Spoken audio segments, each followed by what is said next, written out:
जय श्री राम सभी को जय श्री राम। आपके अपने चैनल श्री हरि कथा में आपका स्वागत है। श्री राम कथा में आपका स्वागत है। सबसे पहले हम श्री हरि की चरण वंदना करेंगे और आज का अंक शुरू करते हैं। तो सबसे पहले हम अपने अगले अंक के आज के अंक के पेज नंबर पर जाएंगे। तो हमने पिछले अंक में पेज नंबर 129 पढ़ा था, आज हम पेज नंबर 130 पढ़ेंगे। सबसे पहले हम हाथ जोड़कर सभी देवी देवताओं से आह्वान करेंगे कि आइए और हमारे साथ इस महान ग्रंथ कोश का श्रवण करिए और कोई त्रुटि हुई तो उसके लिए क्षमा करिए पढ़ने और सुनने में। तो चलिए शुरू करते हैं। लेकिन जैसा कि नियम है कि हम पिछले अंक का आखिरी श्लोक पढ़ते हैं हमेशा, तो हम पहले पिछले अंक का आखिरी श्लोक पढ़ेंगे। जो भुसुंडी मन मानस हंसा सगुन अगुन जे ही निगम प्रशंसा देखहि हम सो रूप भरी लोचन कृपा करहु प्रन तारती मोचन। तो चलिए शुरू करते हैं आज का अंक पेज नंबर 130 रामचरितमानस बालकांड। दंपति बचन परम प्रिय लागे मृदुल विनीत प्रेम रस भागे भगत बचल प्रभु कृपा निधाना विश्ववास प्रगटे भगवाना। इसका अर्थ हिंदी में जानते हैं हम। राजा रानी के कोमल विनय युक्त और प्रेम से रगे प्रेम रस में पगे हुए वचन भगवान को बहुत ही प्रिय लगे। भक्त वत्सल कृपा निधान संपूर्ण विश्व के निवास स्थान या समस्त विश्व में व्यापक सर्व समर्थ भगवान प्रकट हो गए। दोहा नील सरो रूह नील मणि नील नीर धर श्याम लाजहि तन शोभा निरखी कोटि कोटि सत का। इसका अर्थ हिंदी में जानते हैं हम। भगवान के नीले कमल नीलमणि और नीले जल युक्त मेघ के समान कोमल प्रकाश मय और सरस श्याम वर्ण चिन्मय शरीर की शोभा देखकर करोड़ों कामदेव भी लजा जाते हैं। शरद मयंक बदन छवि सीवा चारु कपोल बिचुक चारु कपोल चिबुक दर ग्रीवा अधर अरुण रद सुंदर नासा विधुकर नियत विनिदंक हासा। उनका सुख शरद पूर्णिमा के चंद्रमा के समान छवि की सीमा स्वरूप था। गाल और ठोड़ी बहुत सुंदर थे। गला शंख के समान त्रिरेखायुक्त चढ़ाव उतार वाला था।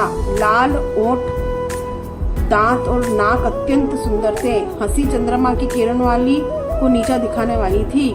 नव अंबुज अबंक छवि नीकी चितवन ललित भावती जी की भ्रुकुटी मनोज चाप छवि हारी तिलक ललाट पटल दुतिकारी। नेत्रों की छवि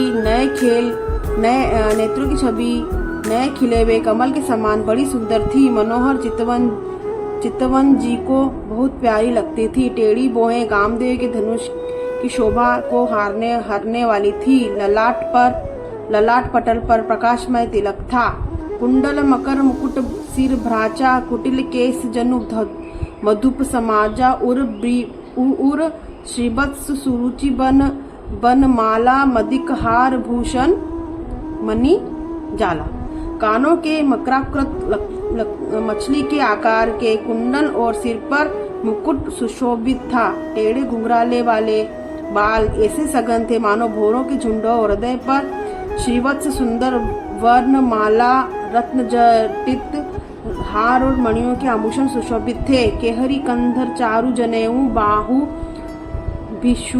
विभूषण सुंदर तेऊ करी सर सरिस सुभंग भुज दंडा कटि निशंग कर सर को दंडा। सिंह की हिसी गर्दन थी, बहुत सुंदर जनेऊ था। भुजाओं में जो गहने थे वे भी सुंदर थे। हाथी के सुंड के समान उतार चढ़ाव वाले सुंदर दुंड भुज थे। कमर में तरकस और हाथ में बाण और धनुष शोभा पा रहे थे। दोहा तड़ित बिनीदंक पीत पट उदर रेख बर तीनी नाभि मनोहर लेती जनु जमुन भंवर छवि छीनी। सुवर्ण वर्ण का प्रकाशमय पीताम्बर बिजली को लजाने वाला था। पेट पर सुंदर 3 रेखाएं त्रिवली थी। नाभि ऐसी मनोहर थी मानो यमुना जी के भंवरों की छवि को छीन लेती हो।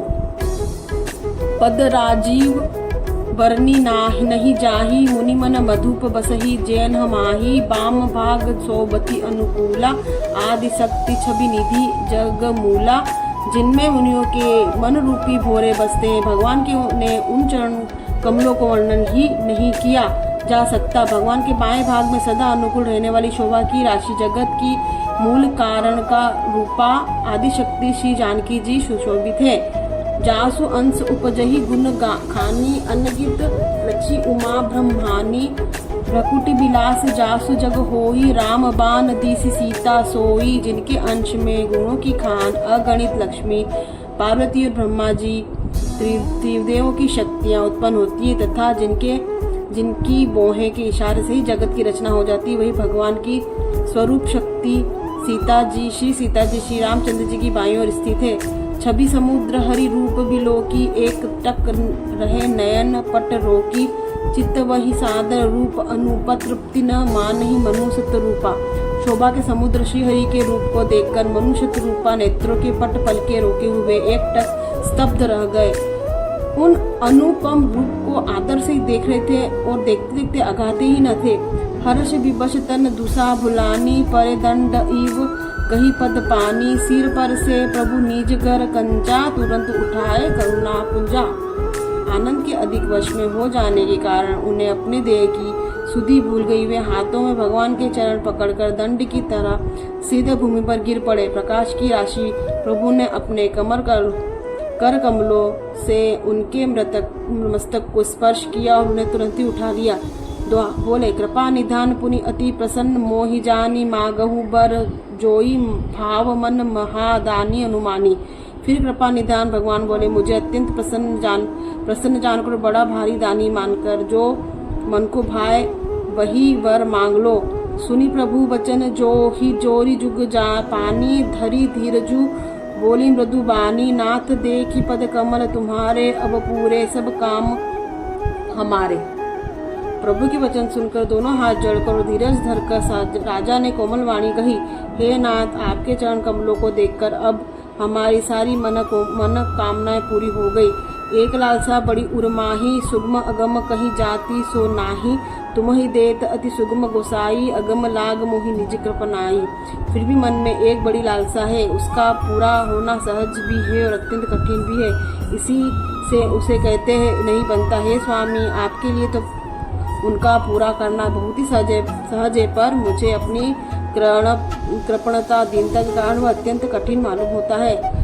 जथा दरिद्र विभुतरु पाई बहु संपत्ति मागत सकुचाई। तासु प्रभाव जान मही सोई तथा हृदय मम संशय होई। इसका हिंदी में अर्थ इस तरफ है, जैसे कोई दरिद्र कल्प वृक्ष को पाकर भी अधिक द्रव्य मांगने में संकोच करता है क्योंकि वह उसके प्रभाव को नहीं जानता, वैसे ही मेरे हृदय में संशय हो रहा है। तो आज हमने पेज नंबर 131 131 पढ़ा, कल हम पेज नंबर 132 पढ़ेंगे। तो हमने बहुत अच्छी कथाएं इसमें हमको पता चल रही है।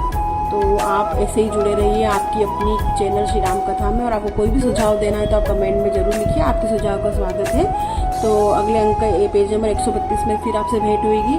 तो हम सभी हाथ जोड़ के सभी देवी देवताओं से क्षमा याचना करेंगे, हमसे पढ़ने सुनने में किसी प्रकार की भी त्रुटि हुई तो क्षमा करें। तो अब अगले अंक में आपसे भेंट होगी, तब तक के लिए जय श्री राम।